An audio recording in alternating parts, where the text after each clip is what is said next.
ages ago in a book haul I asked you guys if for future book hauls if you would rather see all of it piled into one and just kind of quickly shown, or split up into smaller hauls where I can be a little bit more detailed.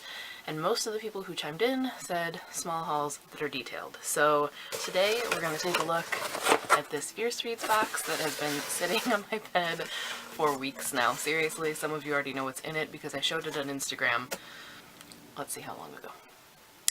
September 25th. Literally a month ago today. Oops. The whole point was I was going to be a little more prompt with the hauls and show you just, you know, more frequently. Is that too much? Is it overkill? Is there such a thing as too many book hauls? Once upon a time I used to have them like almost weekly. That's how that happened. Anyway, let's take a look at the goodies in this Fierce Reads box. Sorry if the camera shakes, it's actually pretty this time and not Kimba. But it's always some cat. This is all sort of winter, early spring releases, and some of them you will have seen in my October TBR because I was hoping to get to some of them for Book Binge. That's not gonna happen. But anyway, we have As She Fades by Abby Glines, or Glines, or Glynis, I'm not entirely sure. This one comes out in April 2018, and it says that it's a novel as romantic as it is full of twists and unexpected turns. It's contemporary, and it's about a high school couple who gets into a serious car accident, and that kind of changes the whole trajectory of their life and their plans. They were going to go away to school together, and they were going to be together, and after the car accident, things are very different for a couple of different reasons, and I don't necessarily want to give away why, but if you want to know more, I'll have this and all of the books linked in the description, so you can click on them and find out more, but that's the basics for As She Fades. Next we have To Kill a Kingdom by Alexandra Christo. This one comes out in March of 2018, and it is a siren tale. So if you're unfamiliar with sirens, you can think of them a little bit like mermaids, but they're bloodthirsty. Sirens are these beautiful women who would sing and lure in sailors and then drag them to their deaths. So that's, you know, that's kind of the basis for this. The main character is a princess who already has the hearts of 17 princes under her belt, but then she gets in trouble and is punished basically by being turned into a human. The only way to undo her curse is to bring back a specific prince's heart by the winter solstice, so you can kind of think of it as like a really dark Little Mermaid, which if you're unfamiliar, Little Mermaid is actually pretty dark. Like the actual original story, not a happy ending, kids. But this I'm gonna say is probably even darker.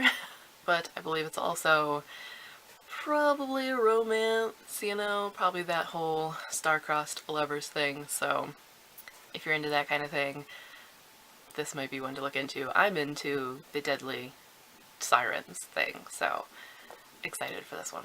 Then I have I Stop Somewhere by T.E. Carter. This one comes out in February, and this is one of the ones I'm most excited about. It is contemporary and not, you know, fluffy, not romantic.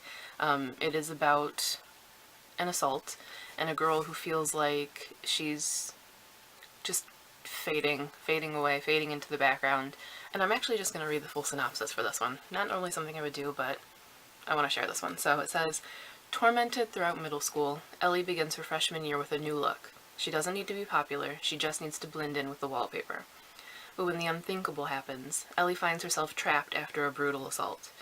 She wasn't the first victim, and now she watches it happen again and again. She tries to hold on to her happier memories in order to get past the cold days waiting for someone to find her. The problem is, no one searches for a girl they never noticed in the first place.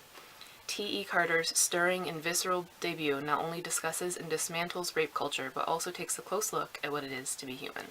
This one sounds really powerful, and probably what I'm going to have to brace myself for. I can't just pick books up like this at any point. I have to be in the right mood for them, so hopefully that mood will come before February. I need to get get it in there, but I am looking forward to it. So far the feedback on it is really good.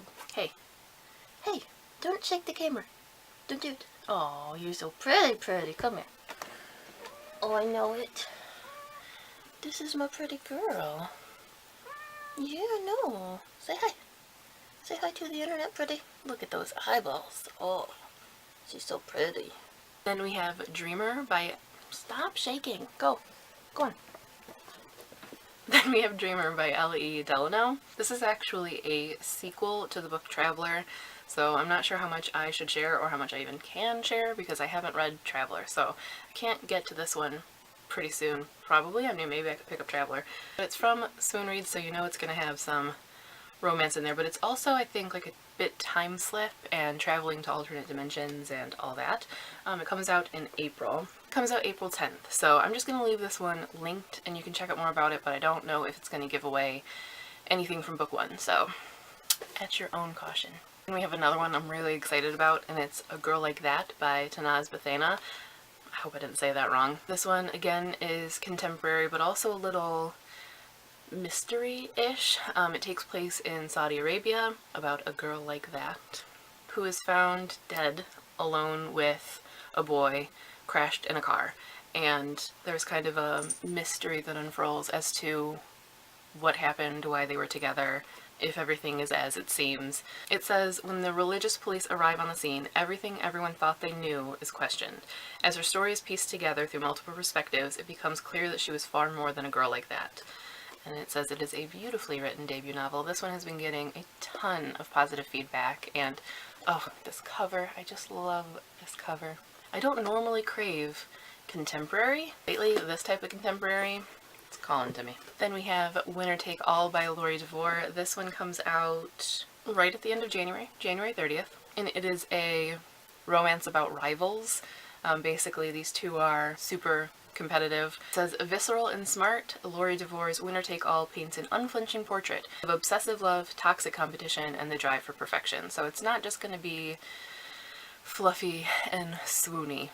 You know, it's a little meatier than that. It's also pretty damn thick. Then we have Don't Forget About Me by Victoria Stevens. This one comes out February 13th and is sort of contemporary coming of age. It's set in Australia, where the main character goes to live from England after some incident happens, and she's going to live with a father that she doesn't know, and kind of bonds while she's there with a set of twin brothers. And it says that as friendships deepen and love finds its way in, Hazel learns that when you truly love someone, they're always in your heart.